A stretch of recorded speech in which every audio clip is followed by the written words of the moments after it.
지난 수십 년 동안 글로벌 제약업계의 거인들이 수조 원의 막대한 자금을 쏟아붓고도 번번이 실패했던 목표가 하나 있습니다. 바로 먹는 인슐린을 만드는 건데요. 네, 맞습니다. 매일 의무적으로 바늘로 배를 찔러야 하는 전 세계 5억 명의 당뇨 환자들에게 이건 정말 간절한 의학계의 성배오도 같은 일이죠. 정말 오랜 수건 사업이거든요. 안녕하세요. 이코인사이트입니다. 오늘은 삼천당 제약의 에스페스 기술과 최근 독일에서 포착된 임상 데이터를 통해 이 먹는 인슐린의 실체를 깊이 있게 탐구해 보겠습니다. 네, 그동안 먹는 인슐린이 상용화되지 못했던 건 단순히 제약사들의 기술이 부족해서가 아니었어요. 우리 인체가 가진 가장 원초적인 방어 시스템, 그러니까 소화기관이라는 생물학적 장벽을 넘지 못했기 때문이거든요. 아, 소화기관이요? 근데 가장 근본적인 화학적 구조부터 한번 짚고 넘어가 보죠. 그냥 인슐린 용액을 캡슐에 담아서 알약으로 먹으면 왜 안 되는 건가요? 우리가 흔히 먹는 두통약 같은 건 알약으로 잘만 흡수되잖아요. 그 차이는 약물의 분자 구조에 있습니다. 일반적인 화학합성 의약품은 분자량이 아주 작고 단순해서 위나 장벽을 쉽게 통과해 혈액으로 스며들거든요. 그런데 오늘은 펩타이드 호르몬이라는 개념을 좀 다뤄야 하는데요. 펩타이드 호르몬이요? 네, 인슐린이 바로 아미노산이 51개나 연결된 거대한 단백질 덩어리, 즉 펩타이드 호르몬입니다. 단백질이군요. 맞아요. 분자량이 5,800달톤이 넘는데 이게 우리가 식사로 고기를 먹으면 위산이랑 소화효소들이 고기를 아주 잘게 부수잖아요. 그렇죠. 완전히 녹여버리죠. 알약으로 먹은 인슐린도 똑같습니다. 위장에 도달하는 순간 강력한 산성의 구조가 무너지고 장으로 넘어가서도 트립신 같은 소화 효소들에 의해서 아미노산 단위로 산산조각이 나버리는 겁니다. 와, 그러니까 인슐린이 피 속으로 들어가서 혈당을 낮추기도 전에 네네. 소화기관 입장에서는 그냥 우리가 방금 먹은 소고기 패티의 일부처럼 생각하고 완벽하게 소화시켜버린다는 거네요. 바로 그 지점입니다. 그래서 과거에 글로벌 빅파마들이 처음 시도했던 게 장용성 코팅이었어요. 위산에서는 안 녹고 산성도가 낮아지는 소장에서만 캡슐이 열리도록 특수 코팅을 씌운 거죠. 그럼 위산이라는 첫 번째 관문은 무사히 통과한 거 아닌가요? 통과는 했는데 두 번째 관문인 소장에서 막혀버렸어요. 캡슐이 열리고 인슐린이 나오는 순간 대기하고 있던 췌장 효소들이 또 인슐린을 분해해버렸고 아, 장에도 효소가 있으니까. 네, 게다가 살아남은 소수의 인슐린조차 분자 크기가 워낙 크다 보니까 소장 상피세포 사이에 좁은 틈을 비집고 들어가지 못했던 겁니다. 틈새를 보 지나갔다. 보호막을 기껏 씌워도 장에서 흡수되기 직전에 다 털려버렸다는 뜻이네요. 기록을 보니까 어떤 제약사는 임상 2상까지 가서 흡수시키는 데는 어느 정도 성공했는데 결국 상용화를 포기했더라고요. 아, 그 노보노디스크의 프로젝트 말씀이시군요. 당시 그들은 흡수를 돕는 화학물질을 막 대량으로 섞어서 억지로 흡수율을 높이려고 했거든요. 근데 그렇게 해도 실제 혈액으로 들어가는 생체 이용률이 고작 1%에서 2% 남짓에 불과했습니다. 1%면 만약 주사로 10단위를 맞을 효과를 내기 위해서 알약 하나에 인슐린을 500단위에서 1000단위나 때려 넣어야 한다는 계산이 나오는데요. 맞습니다. 상업성이 전혀 없었던 거죠.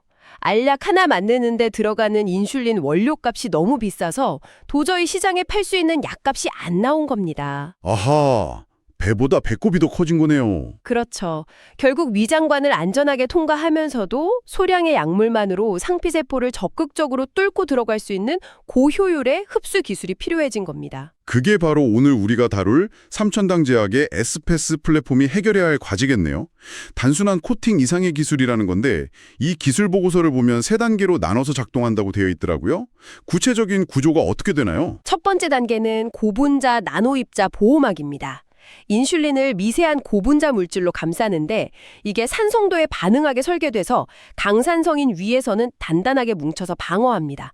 여기까지는 기존이랑 비슷하죠. 네네. 흥미로운 건 소장으로 넘어갔을 때 작동하는 두 번째, 점막 흡착 기전입니다. 점막에 그냥 머무르는 게 아니라 아예 찰싹 달라붙는다는 건가요? 네, 소장 대벽이 끈적한 점액질층으로 덮여 있거든요. 일반적인 약물은 여길 뚫지 못하고 소화액이랑 같이 장을 따라 그냥 쭉 미끄러져 배출돼 버립니다. 아, 그냥 지나쳐 버리는군요. 네. 근데 에스페스 입자는 이 점액질과 강력하게 결합하도록 만들어졌어요. 미끄러지지 않고 장벽에 스스로를 딱 고정시켜서 흡수될 수 있는 절대적인 시간을 벌어주는 거죠. 일단 벽에 붙어서 안 씻겨 내려가게 버틴다는 거네요. 그럼 제일 중요한 세 번째 관문, 그 거대한 단백질 분자를 어떻게 세포 안으로 밀어넣느냐가 남았네요. 아까 크기가 커서 틈새를 못 지나간다고 하셨잖아요. 그래서 에스페스는 틈새를 억지로 비집고 들어가는 대신 다른 구조를 선택합니다. 바로 능동적 흡수 유도라는 건데요. 능동적 흡수 유도요? 네, 소장 상피세포 표면에는 영양분 같은 걸 세포 안으로 끌어들이는 수용체라는 게 있어요. 에스페스 표면의 물질이 이 수용체랑 결합하면 세포는 이걸 자기가 흡수해야 할 영양분으로 착각합니다. 오, 속이는 거네요. 맞습니다. 그래서 세포막을 오므려서 약물 입자를 통째로 집어 삼키게 유도하는 거죠. 단순히 문틈으로 새어 들어가길 기다리는 게 아니라 세포의 정상적인 수송 경로를 해킹해서 캡슐체로 세포 안을 통과하는 겁니다. 와, 억제로 밀어넣는 게 아니라 세포가 스스로 문을 열고 약물을 삼키게 만드는 일종의 생물학적 트로이 목마군요. 정확한 비유입니다. 듣다 보니까 아주 중요한 질문이 하나 떠오르는데요. 이렇게 힘들게 장벽을 뚫고 흡수된 인슐린이 우리가 기존의 피하지방, 그러니까 배나 허벅지에 찌르는 주사제 인슐린이랑 몸 안에서 작용하는 구조가 아예 다를 것 같거든요. 오, 그 지점이 오늘 탐구에서 정말 중요한 생리학적 핵심입니다. 이 구조를 이해하려면 체내 혈류를 아셔야 하는데요. 피하 지방에 인슐린 주사를 놓으면 이 약물이 말초 모세혈관을 타고 전신혈액으로 바로 퍼집니다. 온몸으로 먼저 가는군요. 네, 심장을 거쳐 온몸의 근육이랑 세포에 도달한 후에야 비로소 간으로 향하죠. 이 과정에서 근육의 포도당이 너무 많이 흡수돼서 체중이 증가하거나 전신 혈당이 확 떨어지는 저혈당 쇼크가 올 우려가 있습니다. 핏줄을 빙 돌면서 말초 조직들의 인슐린을 막 뿌리고 다닌다는 거네요. 그럼 알약으로 먹어서 소장에서 흡수되면 어디로 갑니까? 위와 장에서 흡수된 물질은 문맥이라는 특수한 혈관을 타고 간으로 먼저 직행합니다. 간이 몸에 들어온 물질을 가장 먼저 검열하는 관문이니까요. 잠깐만요. 원래 우리 몸의 췌장에서 나온 인슐린도 간으로 제일 먼저 가지 않나요? 간이 혈당 조절의 컨트롤 타워잖아요. 바로 그겁니다. 건강한 사람의 췌장에서 나온 인슐린의 80%가 문맥을 타고 간으로 바로 가서 간이 포도당을 새로 만들어내는 걸 억제하거든요. 원래 몸의 구조랑 똑같네요. 그렇죠. 먹는 인슐린은 단순히 주사를 안 맞아서 편하다는 차원을 넘어서 인간의 몸이 원래 혈당을 조절하는 자연스러운 경로를 완벽하게 모방하는 치료법인 셈입니다. 말초 조직이 인슐린에 덜 노출되니까 부작용 가능성도 주사제에 비해 획기적으로 줄어들 조짐을 보일 수 있는 거고요. 주사기의 고통을 없애는 걸 넘어서 치료의 질 자체가 달라진다는 거군요. 이론적으로는 너무 완벽한데 문제는 이 매력적인 이론이 실제 인간의 몸에서도 작동하느냐겠죠. 바이오 쪽에서 동물 실험 성공이랑 사람 대상 임상은 아예 다른 차원 얘기잖아요. 여기서 두 번째 자료인 독일 임상시험 데이터를 좀 연결해 봐야겠습니다. 네, 최근 투자자나 연구자들 사이에서 가장 뜨거운 데이터죠. 독일의 대사질환 전문 임상시험 수탁기관인 프로필이라는 곳이 있습니다. 전 세계 당뇨병 임상 쪽으로는 데이터 권위를 최고로 인정받는 곳인데요. 네. 최근 여기 환자 모집 사이트에 스터디 1066번이라는 새로운 임상 공고가 올라왔습니다. 이 공고 하나 때문에 엄청 화제가 됐는데 구체적으로 어떤 구조의 공고였나요? 타겟 환자군이 아주 명확합니다. 첫째, 하루에 여러 번 인슐린 주사를 맞는 제1형 당뇨 환자. 둘째, 18세에서 64세 사이. 셋째, 당화혈색소 수치가 6.0%에서 8.5% 사이인 환자입니다. 이 조건들이 삼천당 제약이 예전에 예고했던 임상 설계랑 거의 판박이라는 거잖아요. 특히 당화혈색소 6.0에서 8.5%라는 구간이 눈에 띄는데 이게 어떤 의미인가요? 당화혈색소는 최근 두세 달간의 평균 혈당 상태를 보여주거든요. 6.0에서 8.5라는 건 혈당 관리가 완벽하지는 않지만 당장 치명적인 급성 합병증이 올 만큼 심각하지도 않은 상태입니다. 가장 보편적인 환자들이네요. 네, 일상생활을 하면서 혈당을 관리해야 하는 가장 현실적인 환자들을 대상으로 실제 임상적 유효성을 정확하게 보겠다는 구조죠. 여기서 한 가지 좀 날카롭게 짚어보고 싶은 게 있습니다. 조건이 비슷하다는 정황 증거만으로 이게 삼천당제약 임상이라고 단정할 수는 없잖아요. 프로필이 워낙 유명한 기관이니까 다른 빅파마나 바이오텍이 우연히 비슷한 조건으로 임상을 맡겼을 가능성도 배제할 수 없는 거 아닙니까? 아주 타당한 접근입니다. 공식 발표가 있기 전까지 맹목적인 확신은 과학적 분석에 독이 되죠. 우연의 일치일 가능성을 항상 열어둬야 합니다. 네, 그렇죠. 다만 전문가들이 이 공고에 주목하는 이유는 단순히 당뇨 환자 대상이라는 표면적 이유 때문이 아니에요. 대상이 제2형이 아니라 제1형 당뇨라는 점, 그리고 임상 구조가 2박 2번과 8박 2번이라는 아주 특이하고 강도 높은 스케줄로 짜여 있다는 점 등 세부적인 디테일이 너무 구체적으로 일치하기 때문입니다. 제1형 당뇨를 타겟으로 했다는 게 왜 특별한 건지 좀 더 파고 들어보죠. 당뇨 환자의 90% 이상은 인슐린 아예 안 나오는 게 아니라 몸이 반응을 잘 안 하는 제2형 환자잖아요. 시장 규모로만 보면 당연히 제2형 당뇨 환자를 대상으로 하는 게 클 텐데 왜 환자 수도 적은 제1형 환자를 콕 집었을까요? 그 질문에 임상 설계의 치밀함이 숨어 있습니다. 제2형 당뇨 환자들은 여전히 췌장에서 인슐린이 불규칙하게나마 분비되고 있거든요. 아, 자기 몸에서 인슐린이 나오기는 하는군요. 네, 만약 제2형 환자에게 이 먹는 알약을 주고 혈당이 떨어졌다고 쳐보죠. 이 효과가 우리가 준 알약이 장을 뚫고 흡수돼서 나타난 건지 아니면 환자의 췌장에서 우연히 나온 내인성 인슐린 때문인지 구별할 방법이 모호해집니다. 통제할 수 없는 노이즈가 생기는 거죠. 효과를 측정해야 되는데 환자의 몸 자체가 자꾸 변수를 만들어낸다는 거네요. 반면에 제1형 당뇨 환자는 인슐린 생산량이 말 그대로 0인 상태잖아요. 맞습니다. 제1형 환자는 몸에서 인슐린이 전혀 안 나오니까 완벽하게 통제된 백지 상태의 도화지와 같습니다. 이분들에게 투여한 알약으로 혈당이 유의미하게 떨어진다면 그건 명백하게 우리가 투여한 에스페스 기술이 장벽을 뚫고 들어가 작동했다는 증거가 되는 거죠. 약물의 순수한 생체 이용률을 증명하기 위한 가장 가혹하면서도 완벽한 시험대네요. 완전히 납득이 갑니다. 자, 그럼 대상은 알았고 도대체 병원 안에서 환자들을 어떻게 측정하는지도 구조를 좀 보죠. 아까 알약 효능 하나 테스트하는데 환자들이 8박 9일이나 입원한다고 하셨는데 그냥 피검사 한번 하면 끝나는 거 아닌가요? 절대 그렇게 단순하지 않습니다. 오늘은 정상혈당 클램프라는 용어를 살펴볼 텐데요. 정상혈당 클램프요? 네, 당뇨약물 평가의 골드 스탠다드라 불리는 기법입니다. 환자가 입원하면 의료진이 24시간 붙어서 혈당을 계속 모니터링합니다. 먼저 환자에게 평가하려는 약, 즉 먹는 인슐린을 투여하죠. 약이 소장에서 흡수돼서 작동하면 환자의 혈당 수치가 가파르게 떨어지겠죠? 피 속의 포도당을 세포 안으로 밀어넣으니까요. 이때 혈당이 무한정 떨어지면 환자가 위험해지니까 의료진은 환자의 혈당이 90이라는 정상 기준선에서 딱 고정되도록 정맥을 통해 쉴 새 없이 포도당액을 주입합니다. 아, 그러니까 이 정상혈당 클램프라는 건 일종의 줄다리기 같은 거군요. 인슐린이 혈당을 끌어내리는 힘이랑 의사가 포도당을 주입해서 혈당을 올리는 힘이 평형을 이루게 만드는 거네요. 네, 정확히 줄다리기입니다. 중앙은행이 돈을 풀었다 거둬들이는 것처럼 정교한 조율이죠. 인슐린의 힘이 강할수록 균형을 맞추기 위해 포도당을 더 엄청나게 부어야 합니다. 이때 주입하는 포도당의 양과 속도를 GIR, 즉 포도당 주입 속도라고 하는데요. GIR이요? 네, 이 GIR 수치가 높고 안정적으로 오래 유지될수록 알약으로 먹은 인슐린이 몸속에서 얼마나 강력하게 작동하는지 보여주는 성적표가 되는 겁니다. 와, 왜 8일이나 병상에 있어야 하는지 이제 알겠네요. 혈당이 조금만 요동쳐도 GIR 데이터 신뢰성이 무너지니까 계속 미세 조정하면서 지켜봐야 하는 거군요. 근데 굳이 이렇게 길게 입원하는 다른 이유도 있나요? 아주 중요한 변수가 하나 더 있습니다. 바로 음식의 영양인데요.